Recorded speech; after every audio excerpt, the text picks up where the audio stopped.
YouTube, we are going back finally with our engine series, our engine swap series. It's been a little while since I've been on here, at least long term. I had COVID for a second or third time. I don't know how many, and it's just been a little bit lacking in motivation to run some of these videos. So we are running the Pantera. It takes the original car had a Cleveland V8 from Ford. This is a mid-engine car. I thought this was a Mexican car, but it's actually Italian. I mean, it looks Italian. I guess the heritage of the car is from the builder is from Argentina, but it's still an Italian car. So I don't quite. I thought it was Spanish descent, but I was just wrong. It's a mid-engine V8.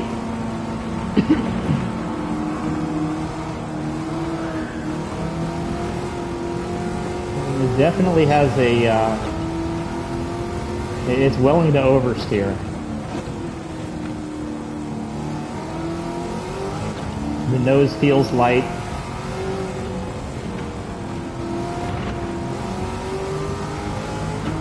With the stock setup, the car is naturally aspirated. It gives you high compression pistons as an option, but it does not allow for a turbo, and it does not allow for a supercharger. When you do the Coyote swap, which is still a Ford motor, it allows for a supercharger.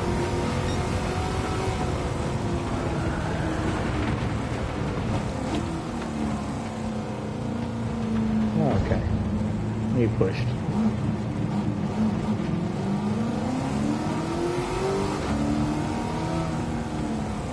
Is that the odometer at 52,000 miles?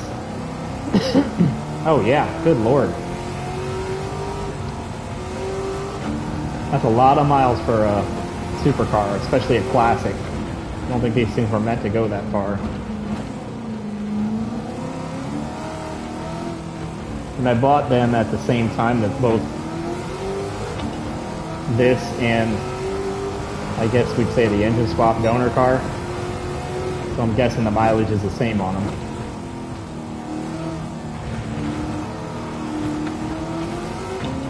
It's got a good sound to it. So I've already kind of poked around looking at the numbers a little bit. I'm trying to find a way to make these videos a little bit more concise. Oh God. And this car it's got 522 horsepower, right? So the supercharged Coyote variant is lighter by, I can't remember how much, but I want to say it's like 100 pounds. But it's got 722 horsepower. So it adds an additional 200 horsepower. Now it didn't jump up as high in performance points for a 200 horsepower gain and a loss of weight. So I don't know what to expect, but I'm kind of thinking it's going to be a little bit of a handful. I mean, this car is already willing to oversteer. I'm trying to keep it under control by braking relatively gently in the corners. You got to be mindful of the throttle, because it'll come around on you.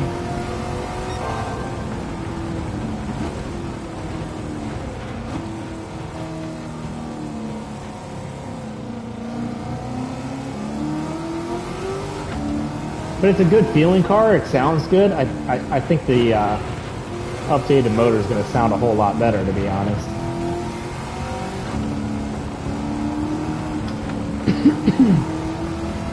Still got a little bit of COVID in me.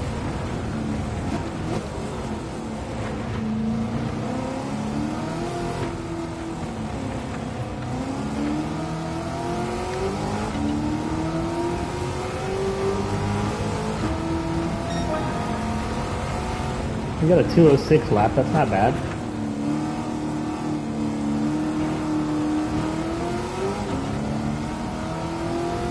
Running soft tires. this is not a race with fuel, so it's hard to say where it's at in terms of fuel usage. I would think the supercharged variant is going to be the better option, because I mean, either way you're under 800 performance points. You might have to detune them both a little bit to get them into whatever race you're trying to qualify. But that doesn't seem like it would be that difficult to do.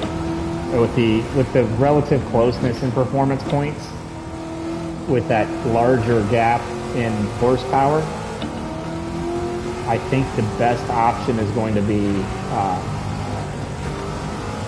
using the engine swap version if you have it available, and just changing to the fuel map to map 6. I think you'd still overpower this car. And this is just speculation. I haven't even tried the other car yet. But I can't imagine fuel map 6 shedding away that much horsepower. And with the car being lighter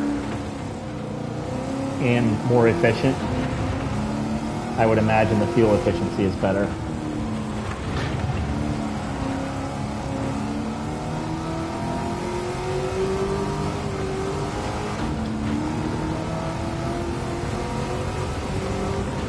This is going to be a little bit of a challenge to find a track for this versus the Mustang, just because I thought this was,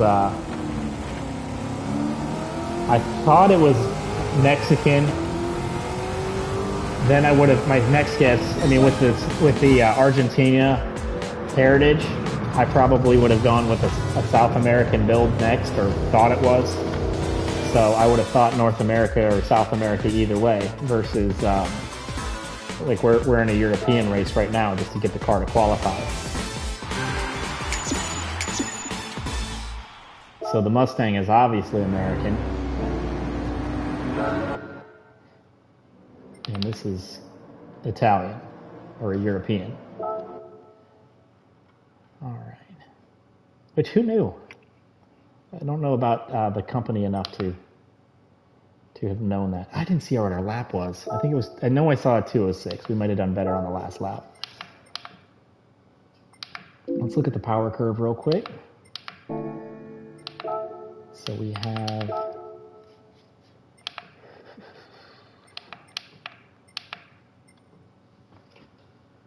very flat in the torque. It's kind of what you would expect on a naturally aspirated car. It doesn't look too peaky. I mean, the horsepower is kind of peaky, but it just continues to gradually improve as it gets out there until it hits 522. So you're up there in the RPMs. You're doing all right. All right, let's go ahead and swap cars. Let's see how this one fares.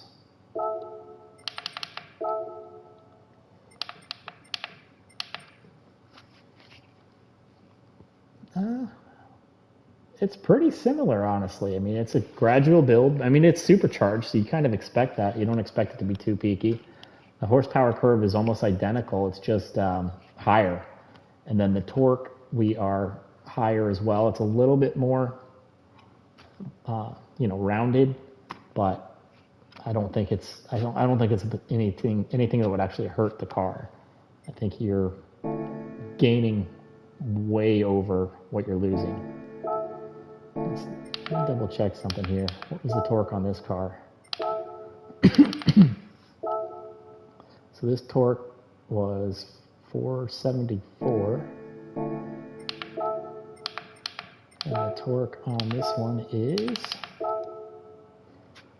529. So, in the world of, 40s or 50s of increase in torque. Nothing bad. I think what you're losing on those ends where it's rounding out, I think it's still above the flatness of the torque on the naturally aspirated car. All right, let's see if this car is even controllable.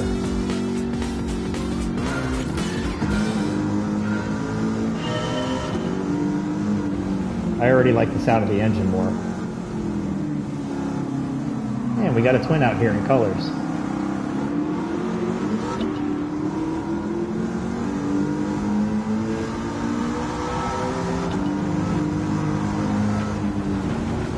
Car feels snappier on the acceleration for sure.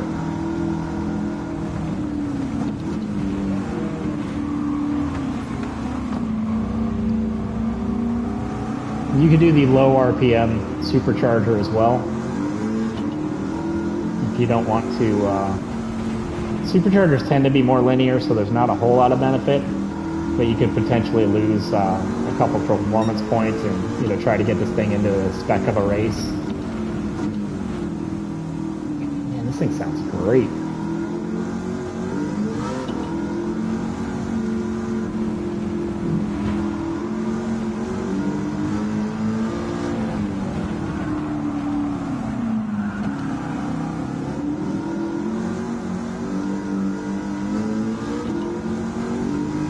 It is a handful.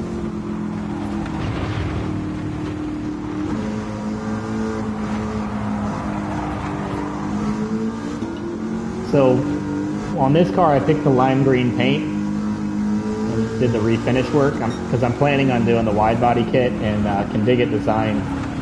Oh god, we're out of control. Very much. Can Dig It Design did a Pantera that they custom made a wide body kit, and it was a lime green car. It turned out gorgeous. I think it was on their last season.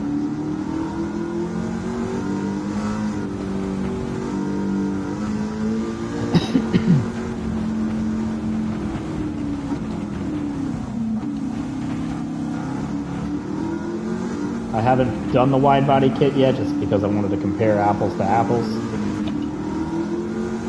but we'll switch it up here. When we start comparing this versus the Mustang, they're both going to get the wide body kit and some aero work.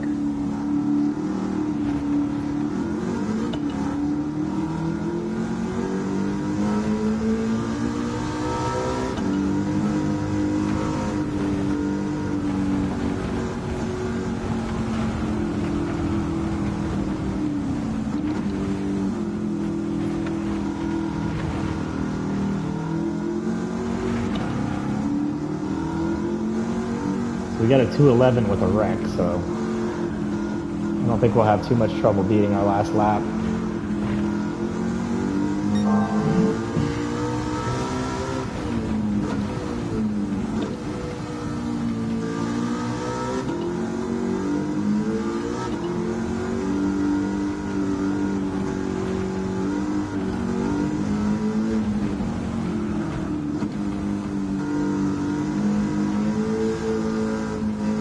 I almost feel more confident with the engine swap variant. It might be like a false sense of confidence. It might be just because I've driven this, now for the second time, whereas I have never taken the Pantera out with the previous run.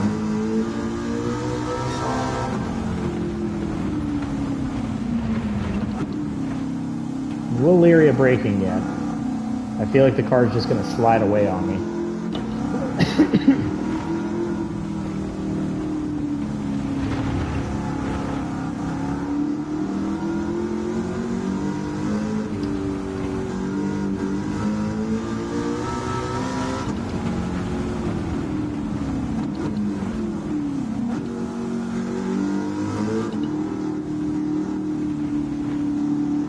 This car with the wide body, oh god, I just looked away. Looks gorgeous.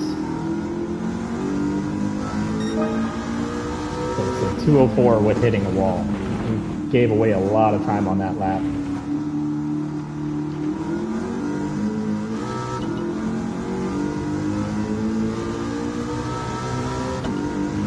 I was in the wrong gear during part of that as well.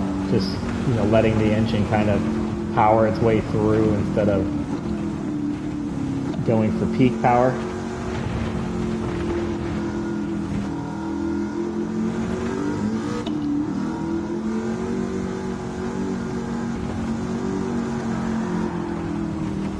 A bit of a slide there.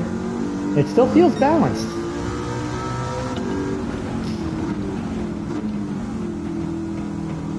I mean, it actually lost a little weight, and it's not a huge change in weight. Probably put a little bit more of the weight towards the front, which I'm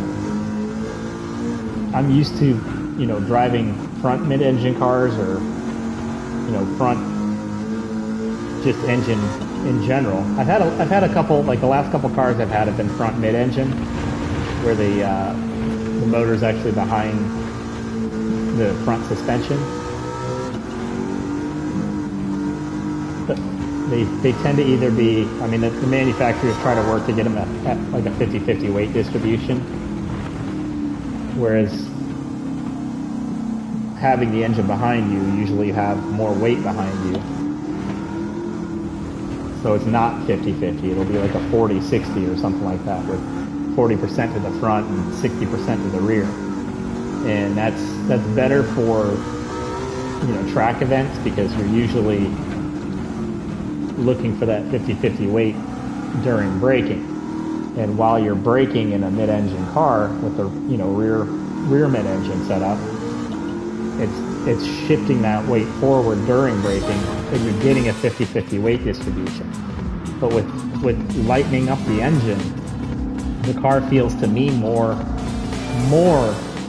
like the front engine style. So it's more what I'm used to. Like I have a tendency to prefer the front mid-engine setup, and that definitely felt better. And we got a 202 on the last lap. I'm sure we did better on than a 206 on the previous car, but either way, I don't think we did a 202. So it's definitely a good candidate. Up next, we'll be doing the Coyote comparison, where it's the Mustang versus the Pantera. So there you're going to have a front engine layout versus a mid-engine, like with the engine behind you. And I'm guessing with that old Mustang, it's a true front engine car, where the engine is over the front axle. So it's going to be a massive difference in weight, like weight balance, that type of thing. But that'll be up next, and I'm going to tell you right now, I'm already partial to the Pantera. I know when I drove the Mustang, I was pretty impressed with the engine swap. I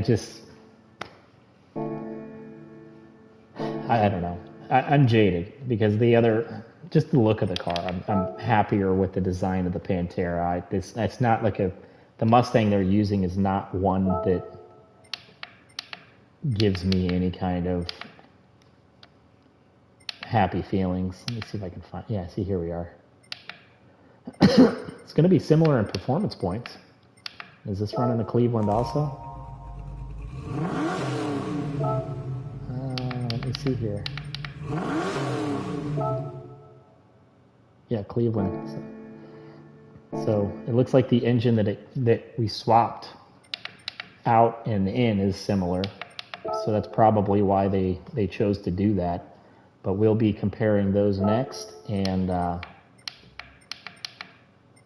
yeah, stay tuned. I hope you enjoy, and stay safe. We got a hurricane coming to us in Florida, but they always seem to be coming this way. So hopefully we'll be all right.